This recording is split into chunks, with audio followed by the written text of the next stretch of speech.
My name is Mehyas. I'm 26 years in the telecom business and more than 20 years in the mobile business, GSM and the old systems also.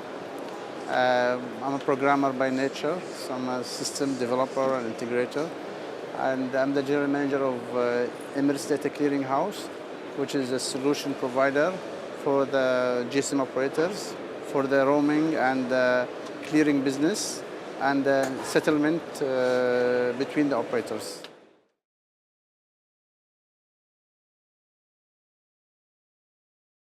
Well, I feel the greatest opportunities with our business is it's unique. Each person has one main mobile number he uses. And somehow that number, when you go to the bank right now, whenever, that's the number they ask you. When they give that number, they can get you all this information. So it's unique for each person. That gives us the capability that the future is where we integrate that to the money. Where I go to any country in the world, like Venezuela, I arrive at the airport, the only thing I usually need to tell them is my mobile number. Immediately, they can get everything out of me. Then I can go to the taxi driver and, oh, my mobile number is this. Immediately, I pay my taxi. I go to the hotel, give them a mobile number, they give me all this. So the future, I feel, is integrating this mobile number with the social services and everything, and also the money, where you can do all your payments and all your receiving, dating, depositing, but using your mobile number. You don't have to remember your account number, you don't have to remember any other number, just the mobile number.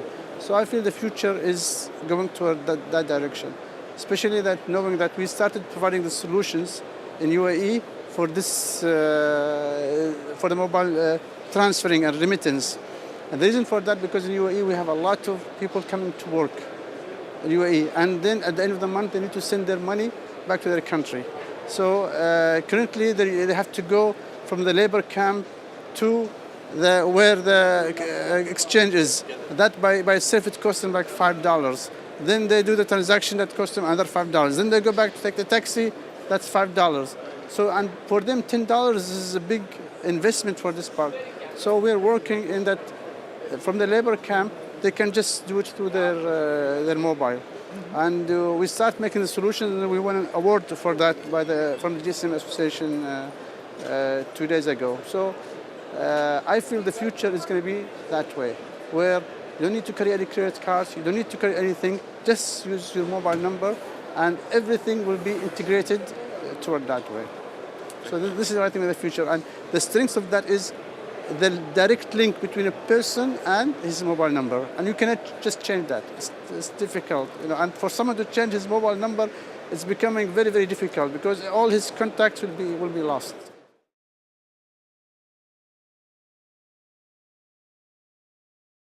The main challenge is the regulatory part. Now, that's why when there is two kinds of transactions. They call it micro-transaction and micro-transaction. We're starting with a micro-transaction, which is $50 and less.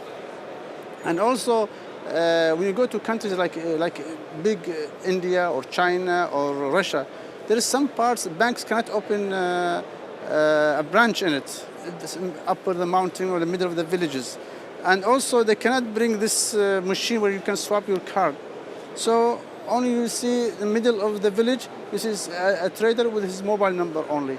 So then you come and you want to buy something from him. Both of those, the purchaser and the buyer and the seller, they both have mobile. So I say, okay, you choose what you want. I want one Snickers. Okay, just send me an SMS that you want Snickers. Then this guy sends it to the mobile company, and the mobile company will be dating and crediting the two accounts. And then after confirmation, then he can take that thing. And that is the technology allows it. However, the regulatory and the logistics behind it require some approval, and that varies between a country to a country. And I think the merge will come, and we depend on the social people. And when the people start demanding the regulators that this thing is possible, allow us to do it, then I think this will come. Our job as telecom service people is to educate the people and tell them that this thing is possible. We can do it. And also work with the regulator in order to allow this thing to happen.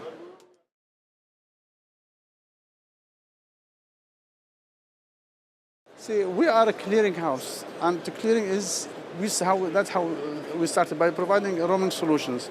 Now, the latest thing that's coming, and we feel that will really help the operators to roam between each other, is the roaming hub. What it is, it's a hub that allow any operator to start roaming with any other operator. The old way is they have to go through testing, through the exchanging of SIM cards, through many logistics. However, with this solution, it's a hub, and then you just have a link to that operator. The issues right now is even roaming. There's Virgin, there is the standard voice, then there is data. That's another agreement. Then there is GPRS or whatever. That's another agreement. Then there is now the LTE. That's another agreement. So when you have around 1,000 operators for the GSM, and each one there's this versions of the roaming, it becomes very complex for the operators to manage this agreement. Plus, you see small operators who just started, and they want to have link with all these 1,000 operators, but they don't. Everybody's busy doing their own work, so they are not willing to start testing with them. But with this roaming hub engine, they just can directly link to it, and they will start having roaming with all those 1,000 operators.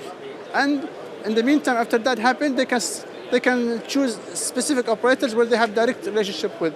But their customers immediately they can travel anywhere, and they will have roaming, or anybody can come from anywhere to that particular country, and they start have roaming. So I think this is a really very good solution, and we expect with that the traffic and the people will be much simpler in contacting each other through roaming service. So this is the latest thing in roaming that we have.